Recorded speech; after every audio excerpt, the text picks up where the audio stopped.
என்னப்பா இன்னைக்கு விநாயகர் சக்தியா ஒரு புயா செல்லியா ஒரு கொடையை வாங்கிடுவா. எப்போ 500 ரூபாய் பத்துமா? சின்ன செல்லியா வாங்கடா, நான் 10 அடி செல்லியா வாங்க சொல்றேன். சரி கேட்டு பாக்குறேன். ஆனா ரேட் அதிகமா இருந்துச்சுன்னா வந்துருவேன்.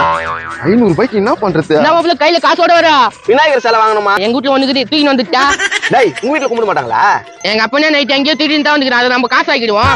சரி சிலை எடுத்துக்கலாம். ஆனா கொடை கேட்டேன் அந்த ஆளு. நான் மழை கொட்டுதா கொடை கேட்கறேன் உங்க அப்பா. அது அந்த ஆள் கிட்ட போய் கேளு. சரிவா, அதே எங்க அப்பா திட்டி வச்சுருப்பான். அதே சேர்த்து எடுத்துன்னு வந்துடலாம். நல்ல மூஷன் சுட்டு தூங்கிக்கு நம்ம திட்டு பையன். டேய் முதல்ல சிலை எடுப்போம்டா. அதுக்கு இப்ப செலவு டேய் நல்லா இருக்குடா சிலை. அப்ப ரேட் அதிகமா சொல்லிடலாம்.